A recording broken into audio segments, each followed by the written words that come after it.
I'm here to tell you the truth about inflation and what you can do to protect yourself. Be advised, you can't unhear what I'm about to tell you. This is your last chance. After this, there is no turning back. You take the blue pill, the story ends, you wake up in your bed and believe whatever you want to believe. You take the red pill, you stay in Wonderland, and I show you how deep the rabbit hole goes.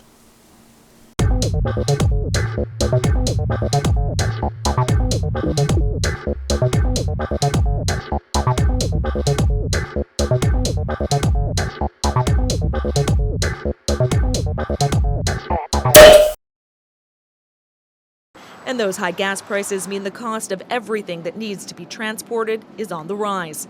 Inflation is also spiking because of supply chain problems, labor shortages, and ultra-low interest rates turbocharging the real estate market. No, supply chain issues don't cause inflation. Supply chain issues are mostly caused by the government meddling with the market, yes, but this does not cause inflation. This causes prices increasing. No, fuel prices increasing isn't inflation either. It's a consequence of inflation. It's really important when dealing with this information that the proper words and definitions are used, as society keeps changing the definitions of words to keep you oblivious to what's actually going on. Example, these pieces of paper are not money. This is currency. These are Canadian dollars. And the definition of inflation is an expansion of the money supply. Inflation is 100% a monetary policy caused by only central banks and the government. When the amount of counterfeited dollars expands, it's inflation. On the other hand, when the amount of dollars in the system shrinks, it's deflation. Prices increasing is a consequence of inflation, but prices increasing is not inflation itself. Let's start with the basics. What is money? Money has three primary functions. It's a medium of exchange, a unit of account, and a store of value. Currency is just a unit of account and a medium of exchange. Fiat currency is a government-issued currency that is not backed by a physical commodity such as gold or silver, but rather by the government that issued it and the faith its citizens have in it. These Canadian dollars are currency. They're not money because it is not a store of value. Money needs to be backed by a physical commodity. This $1 silver certificate was an IOU for real money, kind of like a coat check ticket redeemable for an actual coat. Now, you just have these Federal Reserve notes, like a coat check ticket that doesn't have a coat in the closet. And the government can just stick this on the photocopying machine and print as many as they like, with no coats in the closet to back them up. Gold and silver are the two monetary metals. They have been valued and used as money for thousands of years. Actually, silver was even used before gold as money over 4,000 years ago when the first ingots were cast and used as a store of value and used in trade. Other commodities that were used as money in the past include rice, wheat, beads, seashells, and other commodities, things that actually exist. Look, I got $10 trillion on this piece of paper. Gold and silver are the Mac Daddies of commodities used as money because of their uses, rarity, and the fact that they don't degrade over time. You could bury a gold coin in the ground, and 10,000 years later, it would be the exact same gold coin. Gold and silver can be melted down and put into different forms like coins, bars, jewelry, and even used in industry, and are the ultimate store of actual value and the ultimate medium of exchange. Government-issued fiat dollars are backed by nothing but the faith people have in it. Holding these dollars while the government prints more dollars out of thin air devalues the dollars that you hold, aka inflation. Imagine if your grandparents stuffed paper dollars in their mattress 70 years ago. Well, $100 70 years ago would have probably bought them 1,000 ham sandwiches. Now that same $100 would buy you about 10 ham sandwiches. It would have been pretty hard for Grandma to store 1,000 ham sandwiches under her mattress, and kind of gross. That's why we have real money, gold and silver. They last forever and would be much less smelly than storing ham sandwiches. $100 in gold 70 years ago would now be worth about 7,500 of the devalued Canadian dollars. The same amount of gold deeply devalued garbage fiat currencies. The $20 bills are almost like pennies. It's not even barely worth me bending over to pick them up anymore. Similar to government fiat currency, cryptocurrencies are also not a commodity and have no intrinsic value. I prefer to call cryptocurrencies what they are, digital tokens backed by nothing. Sure, some cryptos have a limited amount of tokens, and sure, the blockchain is like having a distributed Excel spreadsheet for record keeping, but they miss the most important part. They have no value or use on their own. What can you do with a Bitcoin outside of hoping that somebody accepts it for real goods and services? Nothing. You can't even hold it in your hand. Sure, there are only 21 million Bitcoin tokens, at least until it's hacked by a supercomputer or something like that. But there are now 17,000 other digital tokens on the market available for you to purchase. If you want to speculate that you can find an even greater fool to sell that token to at a higher price. Cryptos are not an inflation hedge. They are a speculative digital token Ponzi scheme. Blockchain may have some good uses in the future, like being a distributed ledger for things that have real value, like accurate record keeping of the ownership of gold and silver in a vault somewhere or something like that. Similarly, what can you do with fiat dollars outside of hoping that somebody accepts it for real goods and services? Nothing. Physical cash isn't even a useful piece of paper to write a note on, and definitely doesn't make very good toilet paper. Maybe we could use it as shims when installing at doors or something. What's even funnier is that when the government counterfeits dollars into existence, aka inflation, they don't even have the expense of the plastic paper and printer ink anymore, because most people don't even use cash anymore. Now government can create more dollars by typing numbers on a keyboard and pressing enter. We pretty much already have a government digital currency. Politicians and the voting public also believe in MMT, modern monetary theory. First of all, that's a silly name again, because it's not modern, it's been done many times in history, and it's not theoretical. We know exactly what happens. It fails 100% of the time. But the people and politicians think that governments can create as much currency as needed in their own currency with no restraints. This is kind of like giving a 10-year-old a credit card with no limit, and after they spend $1 million, the solution is to spend another $2 million, and then $5 million, and then $10 million. It's also very important to note that fiat currencies fail 100% of the time. Every fiat currency in all of human history has failed. Where do these dollars go when they're created?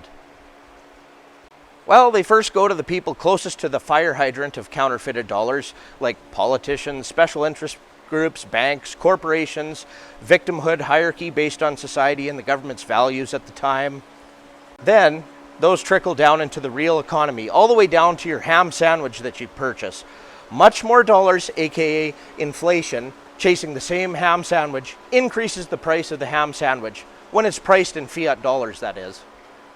In terms of money, gold and silver, a ham sandwich costs roughly the same over the past 1,000 years or so. It more or less would have cost the same amount of gold for the same ham sandwich. Now, the general consensus amongst people who know about actual economics is that the price of gold, and especially silver, are suppressed and devalued. So this is very exciting opportunity if you haven't yet traded some fake currency for some real money. What's also very exciting is that when fundamentals are a thing again, and they will be, real money, gold and silver, will do a natural audit to determine the price in relation to all government fiat currencies. The historical monetary gold to silver ratio is 15 to 1. In other words, you could trade 15 ounces of silver for 1 ounce of gold. The current ratio is over 80 to 1. Also good to know, the mining ratio for gold and silver, how it comes out of the ground, is for every 1 ounce of gold, 7 ounces of silver. But enough about protecting yourself with real money from government's counterfeiting currency, aka inflation. What else can you do to protect yourself? Things. You could buy things that exist, things that you need, things you require. If you have a place to store things that you will need in the future anyways, buy it now while the currency still has a little bit of faith in it. Toothbrushes, diapers, socks, pencils, printer ink. Rice lasts 100 years if properly stored. wheat berries as well, insulation in your house, a wood stove, garden soil, tires for your car, greenhouse poly, etc. In fact, even technology, which is a depreciating asset as new technology quickly outdates previous tech, it might now be inflationary because the sheer amount of counterfeiting the government is doing, kind of like the price increases on used cars skyrocketing as a consequence of inflation. How about real estate? Real estate for decades has been the ultimate inflation hedge, and real estate today is currently free. What do you mean by that, Dean? You're crazy. As long as you can make the mortgage payments and other payments to carry real estate, it's free. The average house in Canada went up $25,000 last month. The typical house in Canada is now $836,000. Last year, real estate went up something like 18% in Canada and 16% across the board in the USA. A typical mortgage interest rate today is around 2 to 3%, give or take. So the Ponzi scheme made it so real estate is not only free, but by simply doing nothing, you can make a ton of fake currency by simply buying an old piece of real estate and providing zero value to the economy or the world.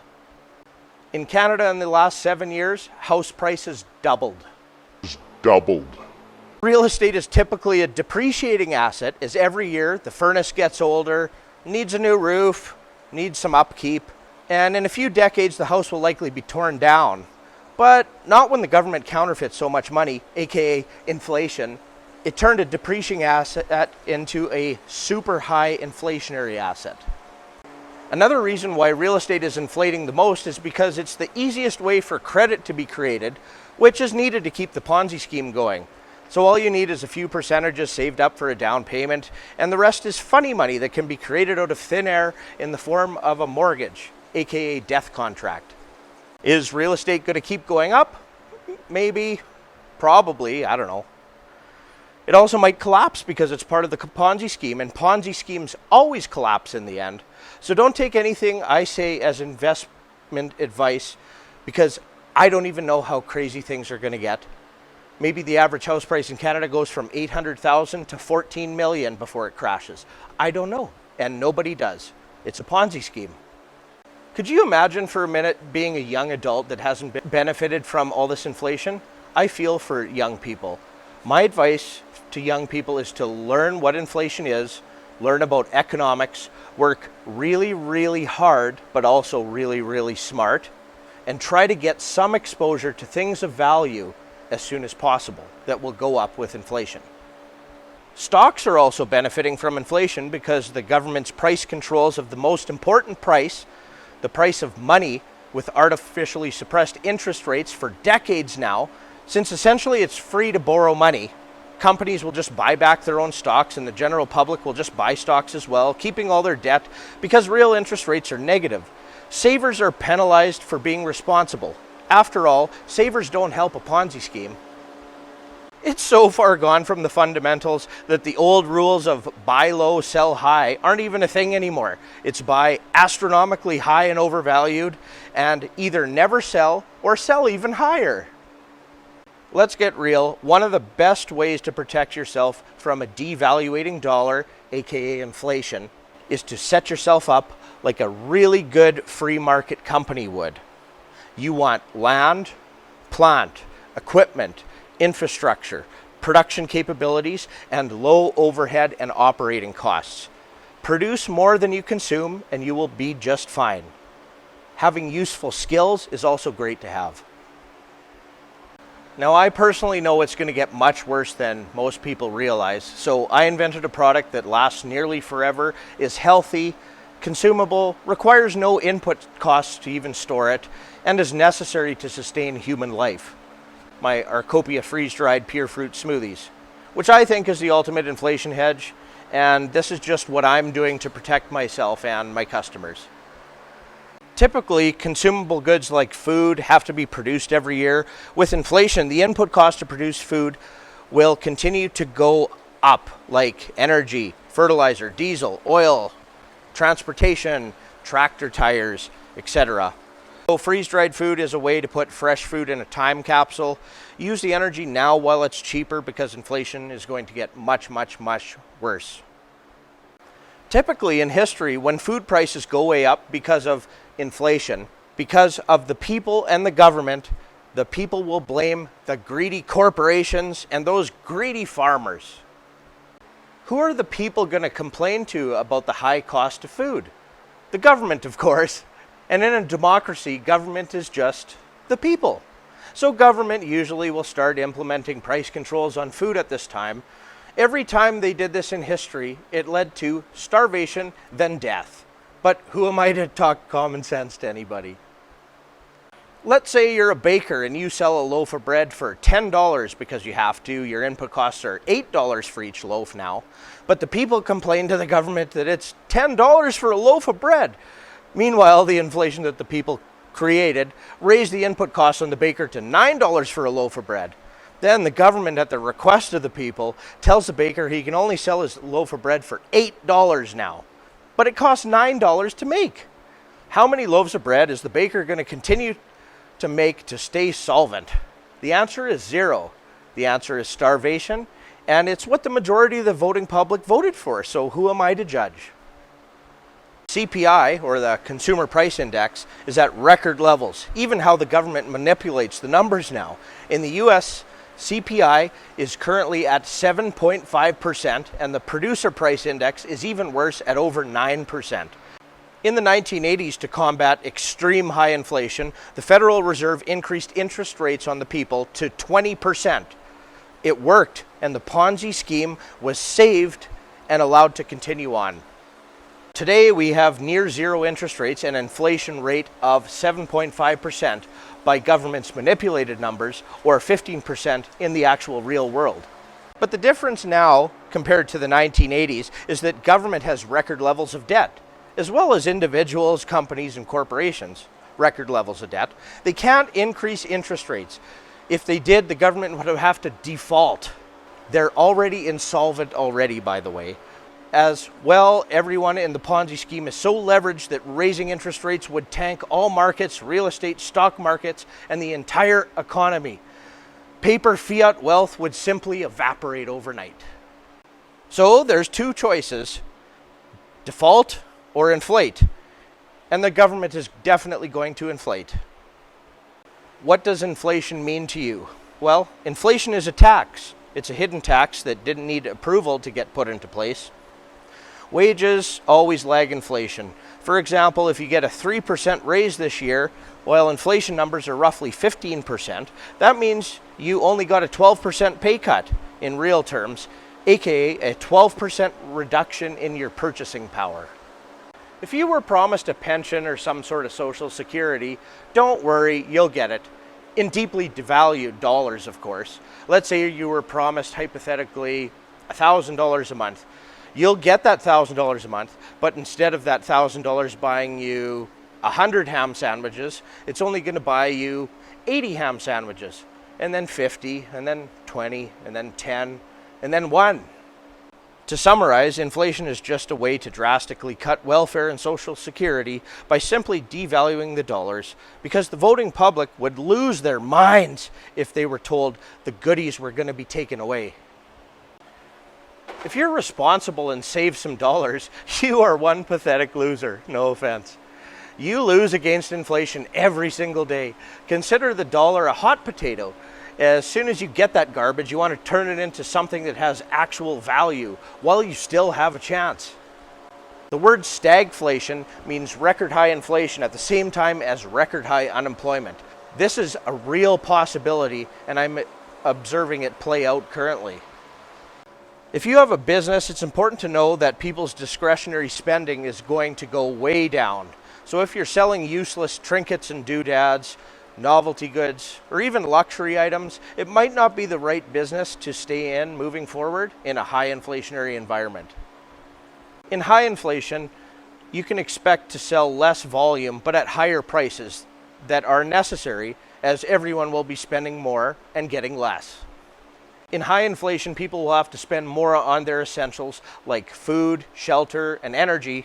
Oddly enough, the most important things that the government doesn't even calculate in their CPI numbers. In high inflation, you will also see smaller brands and companies disappear as they won't be able to compete with the larger brands. This means you will see less variety of products and also large companies eating up the smaller companies, creating monopolies even. Here's a fun fact for you. Monopolies can't exist in a free market. They only exist because of government. If we had a free market system with limited government and real money, we would have prices continuing to fall and the quantities going up, like the entire century of the 1800s. In 100 years, the prices of goods and services fell at the same time as those goods and services got bigger and better. Everyone's quality of life gets better in a free market system. The free market is constantly trying to provide customers with a better product for a cheaper price, as the free market is just a voluntary exchange where people vote with their dollars. If the value of the item is worth more than someone's dollars that they have, a voluntary exchange can take place where everyone wins. The market is also always in competition to provide the best value to customers, trying to gain market share and please as many people as possible. The government devaluing the dollars, aka inflation, also causes quality and quantity to go down. Like the cereal boxes you see at the grocery store, with poorer ingredients, less grams, and a much larger cardboard box for marketing, and all for a much higher price. Whose fault is this? Is it the government? Is it the banks? Is it the corporations? Is it the farmers?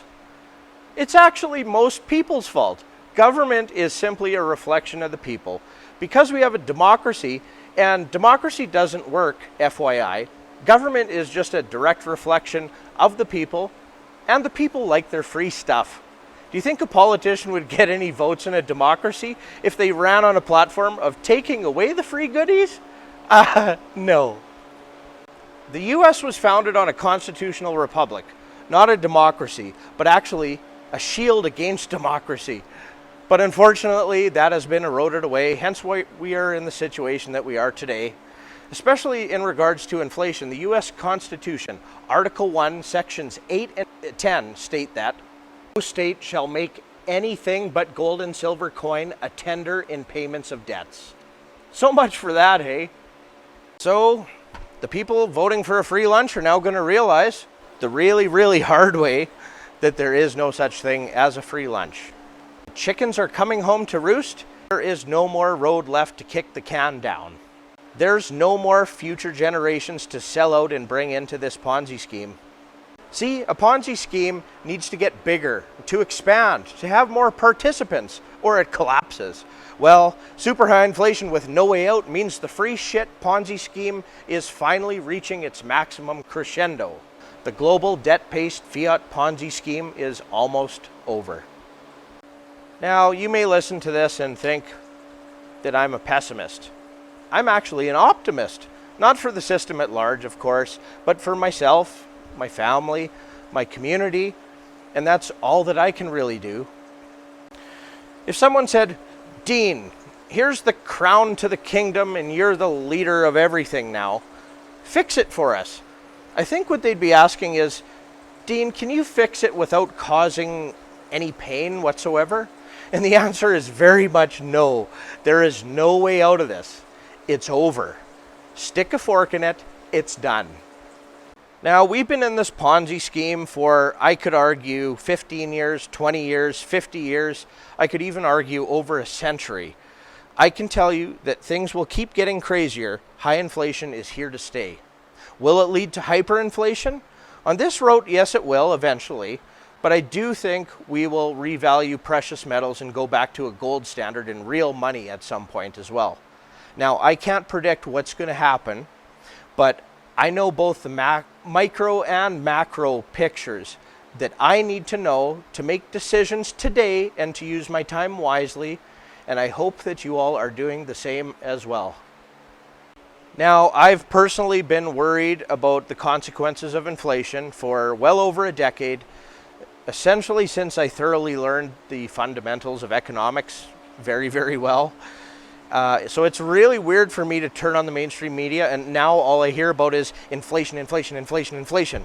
Now, they don't use the word properly. Even the experts on Bloomberg, CNN, and all the financial news networks, they don't use the proper definitions. But all I can do is laugh. In everyone's defense, they don't teach anyone about economics in school or anywhere really. So it's something you have to dig into and learn on your own. There's a joke between the few people who actually know economics really well, is that the more formal education someone has on economics, the less they actually know about economics.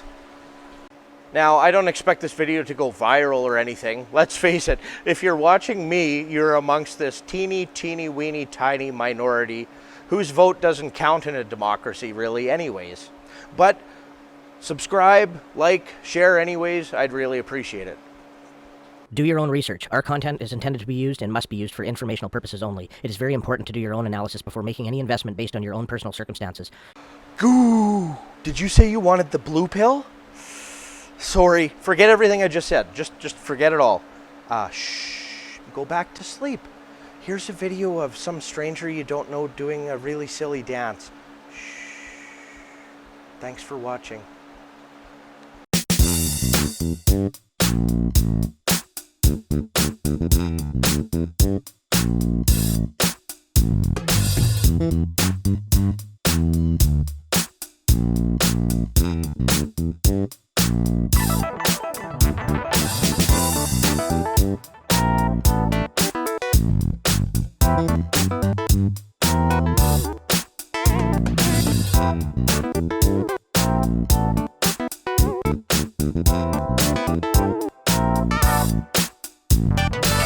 Inflation.